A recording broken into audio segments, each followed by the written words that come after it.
Assalamualaikum warahmatullahi wabarakatuh. Halo guys, kembali lagi bersama saya Bobby Herian. Kali ini kita akan kembali mengomentari video dari Pil Pahit yang berjudul Terlalu Luditan ngajarin Bang Roma tentang Islam. Kita akan langsung tonton videonya, bisa kan kita komentari guys. Halo teman-teman, berjumpa lagi dengan saya Brother Pio. Kembali kita akan menanggapi video dari Bang Roma yang sedang podcast dengan Don Ditan. Dondi setan. Jadi dondi setan. Kali ini kita menanggapi satu persatu statement dari Don Ditan tentang kekristenan. Berikut videonya.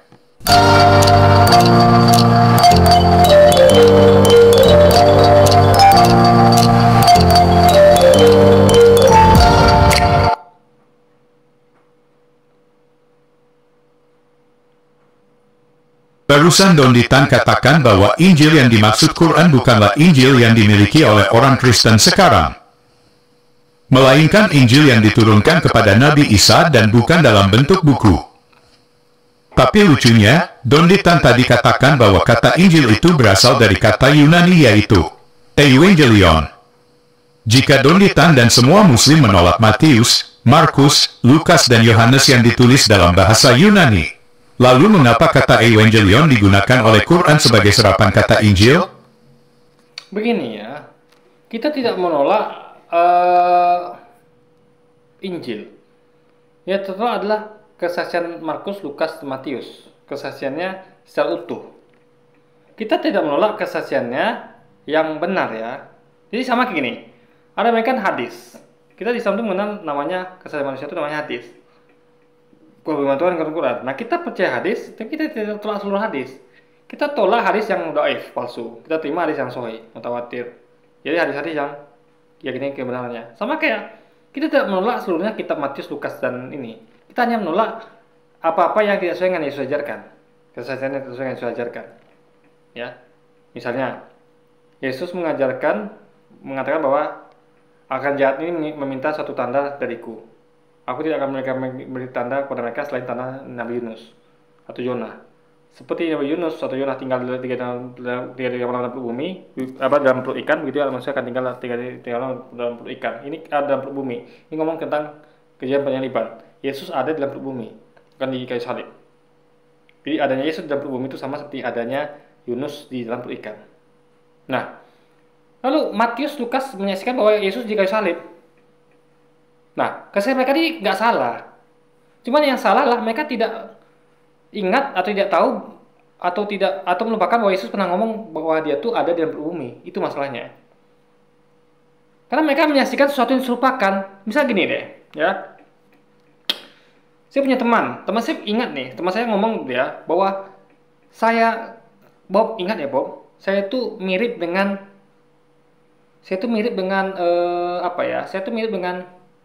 gerakan bawah tanah. Saya tuh nanti sama seperti para pejuang kita dahulu. Mereka tuh gerilya kan? Saya akan sama kayak mereka. Saya akan perang gerilya. Nah, perang akan terjadi nih. Nah, teman saya masih seperti itu. Nah, dengan itu saya ingat ya. Oh, teman saya ini adalah dia katanya mau perang gerilya. Dia nggak mau perang terbuka. Nah, tiba-tiba saya menyaksikan bahwa ketika perang itu tiba, saya menyaksikan tiba-tiba, itu ngeliat teman saya loh. Teman saya perangnya terbuka. Loh, pas saya ingat saya kemarin dia ngomongnya bakal perang gerilya. Nah, nggak mungkin dia bohong sama saya. Ini yang harus penting ya kita ketahui bahwa tidak mungkin dia bohong sama kita. Artinya, kemungkinan yang kita lihat itu adalah bukan dia. Nah, itu data dari info itu kita baru dapat kemudian. Ternyata, itu adalah orang yang diserupakan dengan teman saya ini. Dia aslinya ada di perang gerilya dia. Bukan yang itu. Paham ya? Nah, Lukas Matius mungkin lupa bahwa dia pernah mengutip, jadi yang angkatan jahat itu mereka juga mengutip masalah ya. Jadi ada juga di kitab Lukas Matius itu, yang angkatan jahat ini minta sultan dariku. Nah, mereka lupa mengkonekkan dengan itu gitu loh. Jadi memang mata mereka melihat bahwa itu memang Yesus, tapi itu kan Yesus sebenarnya. Karena mata bisa menipu, saya katakan sekali lagi ya. Contoh, mata Anda melihat bahwa kayu di dasar sungai itu bengkok. Padahal itu kalau dicabut dia lurus. Atau misalnya Anda lihat orang serupakan lah. Anda pernah lihat nggak film Mission Impossible? Itu kan diambil dari itu teknologi sudah ada itu.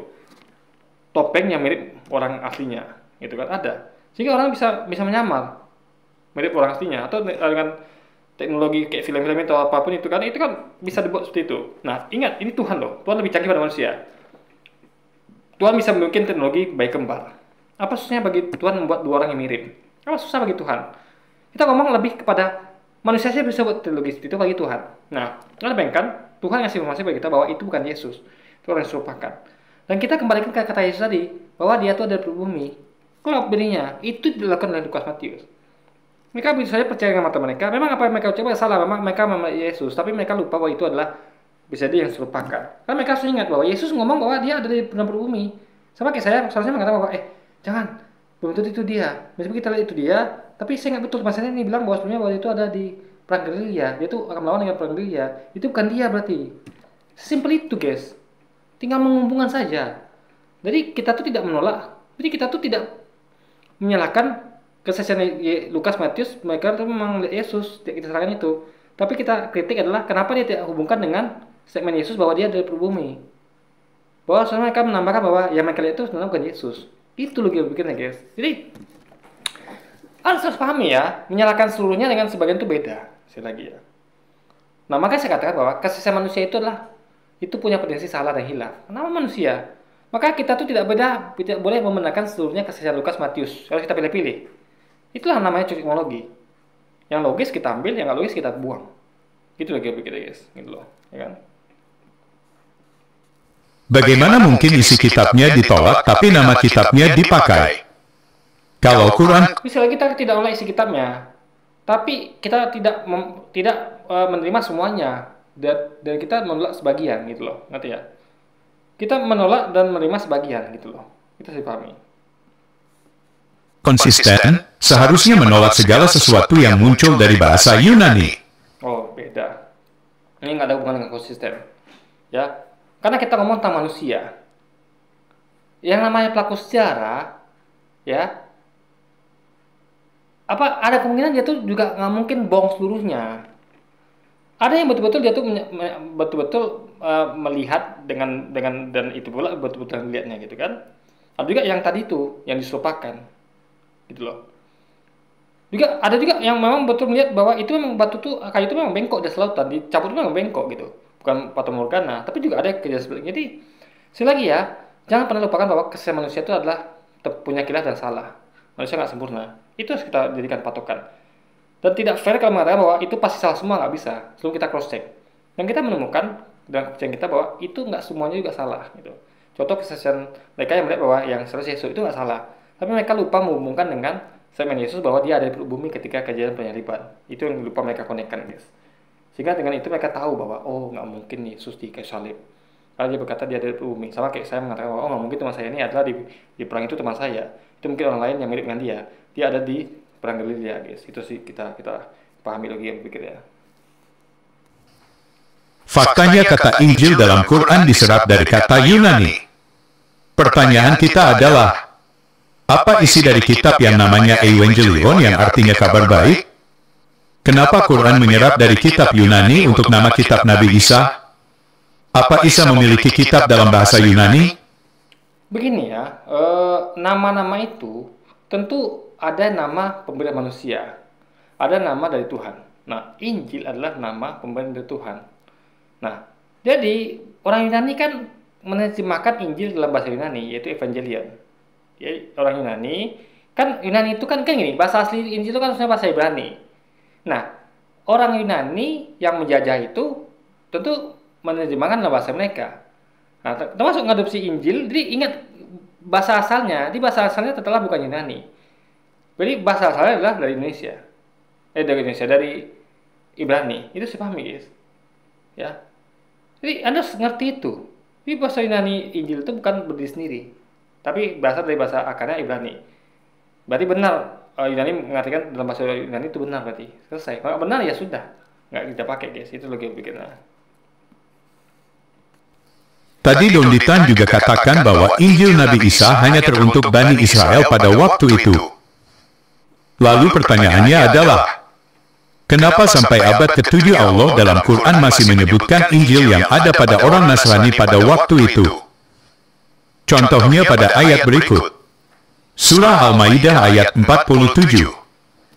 Hendaklah pengikut Injil memutuskan urusan menurut apa yang diturunkan Allah di dalamnya. Siapa yang tidak memutuskan suatu urusan menurut ketentuan yang diturunkan Allah, maka mereka itulah orang-orang fasik. Nah, ini ngomong tentang pengikut Injil. Dia menjelaskan tentang sampai kapan Injil itu diikutin. Parah bedanya, ya. Ini ngomong tentang pengikut Injil. Ngomong tentang orang masalah. Contoh gini ya. Kita ngomong misalnya siapa yang mengikut peraturan Presiden Soeharto haruslah memutuskan berdasarkan peraturan Soeharto itu. Itu berarti kita konteks masa lalu. Itu loh guys. Jadi Anda harus lihat konteksnya kapan ini gitu loh. Karena Injil itu ada masa kadaluarsa. Kapan kadaluarsa Injil? Katanya diutus Muhammad. Berlakulah kitab baru yang terakhir yaitu Al-Quran. Dan berlakulah syariat Nabi terbaru yang terakhir adalah Muhammad. Begitu logika berpikirnya guys. Di ayat ini tidak menyebutkan bahwa Injil dipakai sampai kapan. Tidak. Ini ngomong tentang pengikut Injil. Tok itu doang. Sama kayak pengikut Soeharto harus mengikuti apa yang Soeharto iniin. Nah tentu kalau ngomong pengikut Soeharto nggak boleh ngikut pengikut Soeharto, mengikuti Soeharto ketika di zaman presiden ini. Kan gitu logika berpikirnya guys. Karena Presiden Soeharto tidak memimpin lagi. Makanya kita tuh mengikuti yang memimpin, yang in charge gitu kan. Yang memang masanya gitu. Itu sih paham pikirnya guys. Ini ayat untuk pengikut Injil di zaman Yesus. Itu sih paham pikirnya. Jika Injilnya tidak ada dan sudah pergi bersama nabinya, lalu bagaimana mereka memutuskan perkara kalau Injilnya sudah tidak ada? Tadi Pengikut Injil artinya mereka yang mengikuti Injil ketika Injil masih ada, ya, masih berlaku. Ya, itu sih pahami. Nah, makanya nggak boleh ikuti Injil yang salah. Sama gini ya, kita mengatakan bahwa ikutilah perintah Presiden Soeharto. Nah, ketika Presiden Soeharto itu perintahnya sudah diubah oleh tangan manusia, sebelum datangnya presiden baru, misalnya zaman reformasi adalah Presiden Habibie. Nah, kita harus betul-betul yang mana sih yang perintah Soeharto yang asli. Jangan sampai perintah yang ngaku perintah Soeharto ada ikuti. Itu guys maksudnya. Jadi ini ngomong tentang umat dahulu. Ya, pengikut Injil Yesus adalah pengikut Injil yang benar. Jangan Injil yang kesaksian manusia. Tapi betul-betul Injil yang diberitakan Yesus. Itu maksud logikanya guys. Don Ditan juga katakan bahwa Taurat dan Injil bukan berupa tulisan. Justru di sini Don Ditan sedang bertentangan dengan isi Quran, karena Quran katakan berikut pada surah Al-A'raf ayat 157. Yaitu, orang-orang yang mengikuti Rasul, Muhammad, Nabi yang ummi, tidak pandai baca tulis, yang namanya, mereka temukan tertulis di dalam Taurat dan Injil yang ada pada mereka. Nah, begini. Ya. Ketika dikatakan bahwa ditemukan tertulis dalam Taurat dan Injil yang ada pada mereka, artinya bukan berarti itu diturunkan dalam waktu tertulis. Contoh, ya, kita mengatakan bahwa, ada orang kisah mengatakan bahwa kalian itu umat Islam itu harus mengikuti Al-Quran yang tulis di Al-Quran yang kalian ada pada kalian. Apakah Al-Quran turun secara tulis? Kan tidak, begitu logikanya guys. Ini gimana sih pemahaman bahasa si Philipite ini? Nih ya, ada teman Kristiani bilang, ya, kita kan tahu Al-Quran itu bukan buku yang berdebu dari langit turun. Quran langsung tertulis itu kan enggak. Tapi Quran adalah sesuatu yang disampaikan oleh Muhammad secara bertahap selama fase belasan atau puluhan tahun, saya lupa itu. Nah itu lalu orang-orang yang mendengarnya Nabi Muhammad itu menyampaikan firman Tuhan itu, firman Allah itu mereka catat dan mereka hafal. Itu adalah berarti Quran itu tidak diturunkan dalam bentuk tulisan, tapi ditulis akhirnya oleh pengikutnya, murid-muridnya berdasarkan dari apa yang mereka dengar dan mereka hafal. Nah, jadi kalau ada orang mengatakan bahwa kalian harus mengikuti perintah yang tertulis dalam Al-Quran kalian, yang ada pada kalian, itu kan berarti Al-Quran itu turun dalam bentuk tulis. Itu yang dipahami guys. Ini ngomong ke konteksnya tentang mengikuti apa yang ada pada mereka, yang bentuknya tertulis. Nah, kenapa bentuk tulis? Karena ditulis. Asalnya dari mana? Asalnya bisa jadi yang penting ini tidak ngomong tentang asalnya gitu loh, ya. Yang penting itu yang ada pada kita itu bentuknya tertulis. Nah, asalnya tidak disebut. Nah, kita harus belajar lagi asalnya dari mana. Ternyata asal Quran itu adalah bukan dalam bentuk tulisan buku, tapi adalah dalam bentuk itu tadi. Nabi Muhammad menyampaikan firman Tuhan dan dicatat dan ditulis dihafal pada sahabat. Itu dipahami logikanya, guys. Sama seperti yang ini kan, yang Injil tadi, guys. Sama logika seperti guys. Jadi ini ngomong bukan tentang sumbernya, tapi apa yang ada pada mereka gitu loh. Jadi bentuk konkret dari apa yang disampaikan itu yaitu ditulis dalam bentuk tulisan, guys. Itu dipahami. Sanad jelas Quran katakan Taurat dan Injil itu berupa tulisan, dan tulisan tersebut masih ada sampai zaman Muhammad. Tidak ngerti dia. Berupa tulisan itu adalah bukan ngomong tentang sumbernya, tapi yang kita pegang sekarang kan dalam bentuk tulisan. Apa yang saya pegang sekarang ini dalam bentuk bukan tulisan, kan dalam tulisan itu. Yang ada pada mereka, bukan ngomong tentang sumber. Kalau ngomong sumber kayak gini, yang diturunkan oleh Tuhan, kan gitu harusnya. Tulisan yang diturunkan oleh Tuhan, kan gitu. Ini kan tidak, yang ada pada mereka. Artinya sudah dalam bentuk jadi. Sama gini ya. Kalian harus lihat produk yang ada pada kalian. Misalnya produknya komputer yang ada pada kalian. Ya kita lihat komputer yang ada pada kita. Bukan sumbernya, bahwa komputer itu dirakit oleh Microsoft atau oleh IBM dalam bentuk chip-chip segala macam, nggak gitu logikanya. Yang ada pada kita komputer itu yang kita pahami. Nggak, jadi kalau ngomong produk akhir nggak, berarti jangan sambungkan dengan asalnya. Itu dua hal beda. Itu yang harus dipahami ya.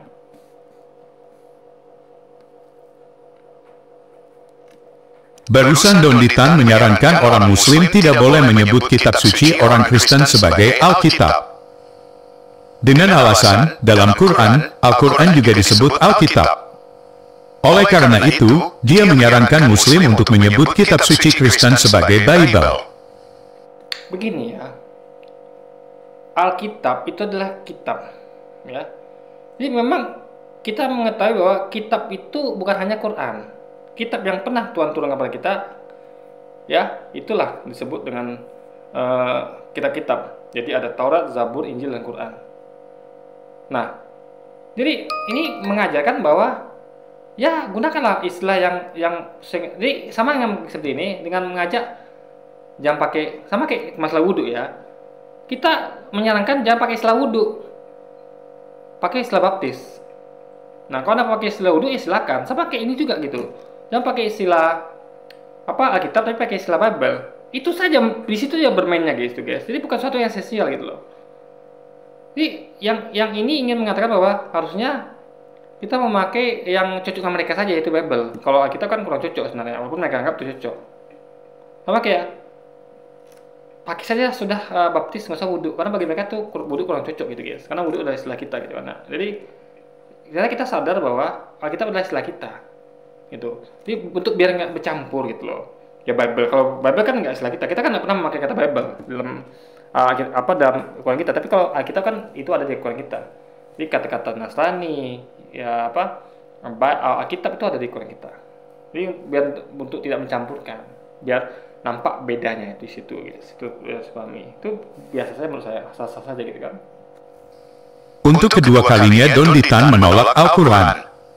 Karena dalam Quran Taurat dan Injil juga disebut Alkitab. Seperti pada surah 2 ayat 53. Musa al-kitab wal furqana. Jadi kitab-kitab tuh ada Taurat, Zabur, Injil, Quran, itu yang diketahui saja. Kita nggak tahu ada kitab lain mungkin yang Allah turunkan, tapi yang kita wajib ketahui ada 4 gitu guys. Jadi ini hanya masalah bahwa gila, kan kita tahu, yang kita yakini bahwa yang dipegang oleh umat Kristen itu adalah bukan Injil yang asli. Nah, Injil asli itu kita sebut sebagai Injil atau Alkitab, atau salah satu dari kitab-kitab. Ya, Anda mau sebut Taurat Alkitab, mau sebut Injil Alkitab, Zabur Alkitab, Quran Alkitab, silakan. Itu benar, karena masuk bagian dari kitab-kitab. Tapi Bible bukan Alkitab. Bagi mereka Alkitab, bagi kita tidak. Ini kan masalah kepercayaan saja, keyakinan. Karena Alkitab kita pahami adalah Injil yang asli, Taurat, Zabur yang asli, dan Al-Quran yang asli. Jadi kalau misalnya ada Yang asli yang nggak kita sebut sebagai Alkitab. Bible lebih cocok gitu guys. Itu harus dipahami logikanya. موسى الكتاب والفرقان. Di mana Allah telah menurunkan Musa Alkitab, dan Alkitab yang dimaksud adalah Taurat, dan Taurat ini juga sebagai pembeda atau Al-Furqan. Ya, Alkitab adalah dalam Islam itu dikenal sebagai kitab-kitab yang diturunkan Allah. Ya, bisa Taurat, Zabur, Injil, atau Quran, tergantung konteksnya. Nah, sementara di tangan mereka itu bukan Alkitab, bukanlah Injil pula. Meskipun mereka klaim itu sebagai Injil, Alkitab, tapi itu dalam Islam tuh tidaklah seperti itu. Kan ini kan berarti kita tuh mengajak orang untuk kembali ke iman kita. Meskipun kita ya sudah serahkan lah mau itu Alkitab atau maupun kalian sebut itu Injil, tapi kita tidak. Iman kita mengatakan itu bukan Injil dan bukan Alkitab, tapi itu adalah Bible. Karena bukan Injil yang asli guys, itu aja lagi pikirnya. Jadi pembeda itu bukan cuma Al-Quran tetapi Taurat juga. الكتاب.